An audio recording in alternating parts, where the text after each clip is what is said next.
Brian. Thank you very much. So I asked Bill a question that probably some of you are thinking of if you're totally into that world, which I find to be very interesting. So supposing we hit the body with a tremendous, whether it's ultraviolet or just very powerful light, and I think you said that hasn't been checked, but you're going to test it. And then I said, supposing you brought the light inside the body, which you can do either through the skin or in some other way.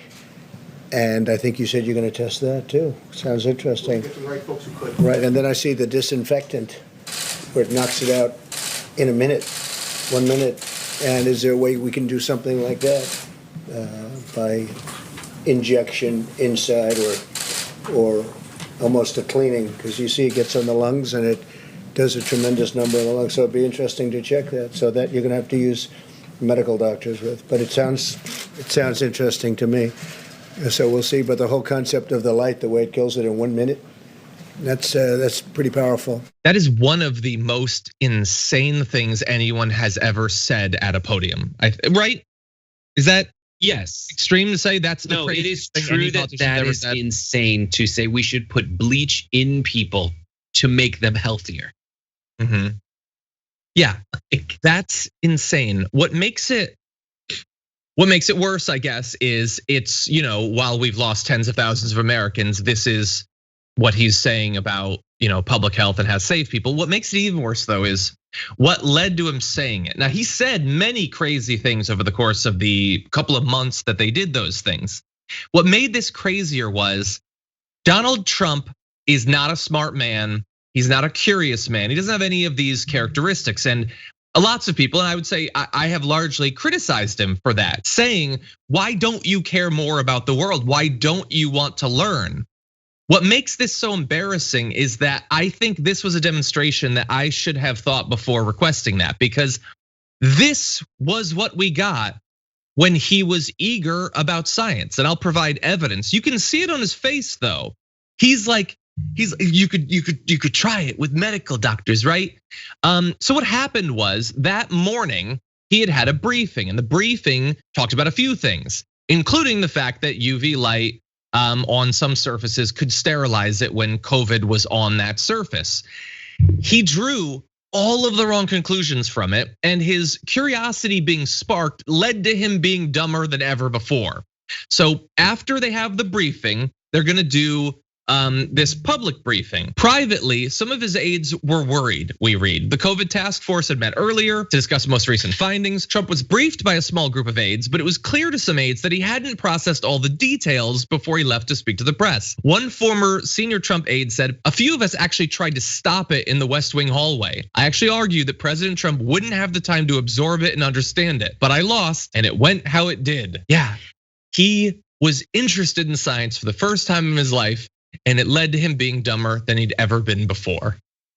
There's a scene in Guardians 2 where the only person who's capable of hitting the button is Baby Groot, who's like this big. And it is a giant button. And they're like, this one, practice. And he like puts his hand right up by the button and just hits the other button.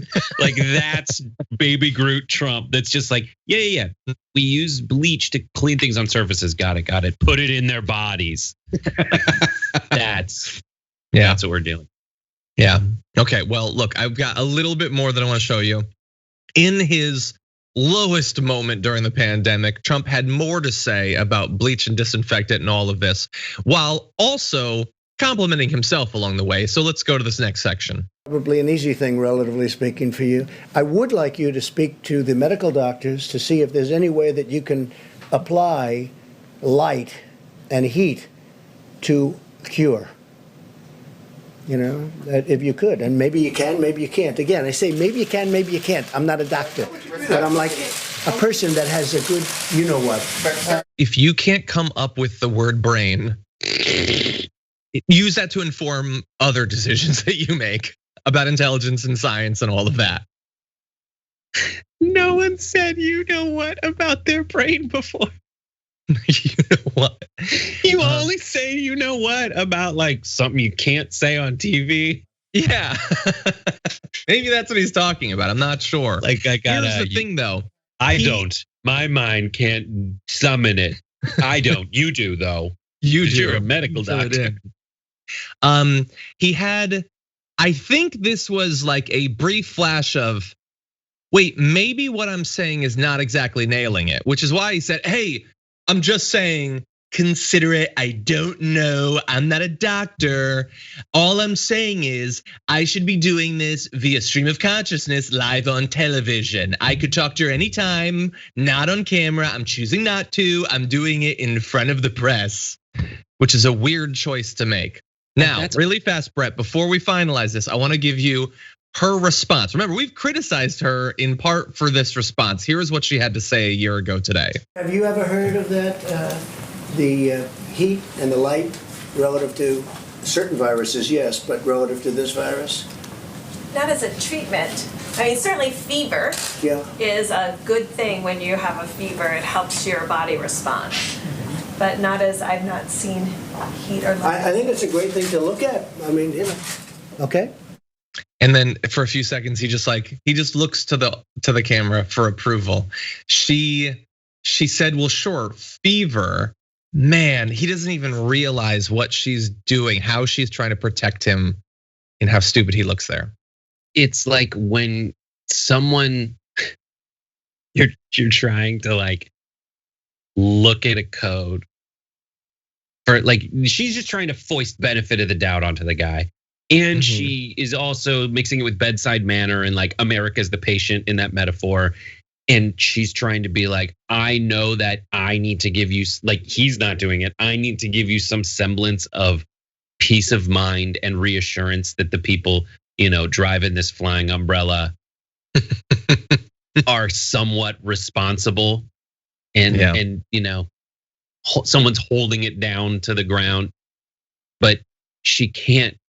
She's trying to find that one kernel of truth in the insanity, which is, yes, when you have a fever, your body's warmer and heat it's part of that whole process. But she's just saying, I get it. In the moment, she couldn't just say, everyone just don't listen to that. We are all now dumber because of it. I'm sorry, just ignore. And I hate to use this word, but what the president said. I don't like using that word with him. She'd said it. Yeah, but she had to, and that was her attempt to do it. Yeah, because she wanted to still have influence.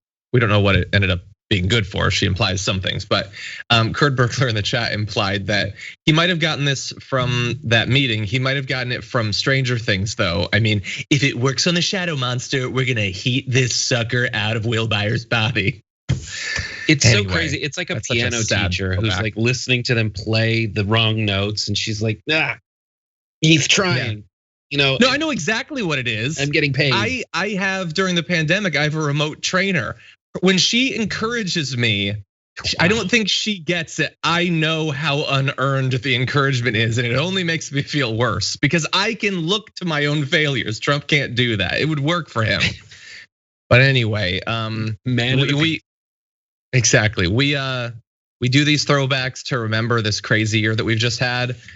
That, like, we can sort of laugh about it. Maybe we have to laugh about it, but that was such a low point. And the idea that a significant chunk of the entire country watched that and thought, I trust him more than all of the scientists in the world. I'm not even gonna question it. He's right, whatever he says goes, the bleach guy.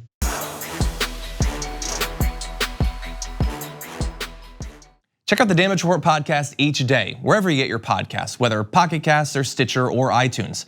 You can join me as I give you the news and stories you want, with a range of co-hosts and interview guests jumping in on the fun each day. Again, that's the Damage Report, wherever you get your podcasts. And if you get them at iTunes, don't forget to rate and review. Sometimes I'll read them live on the show.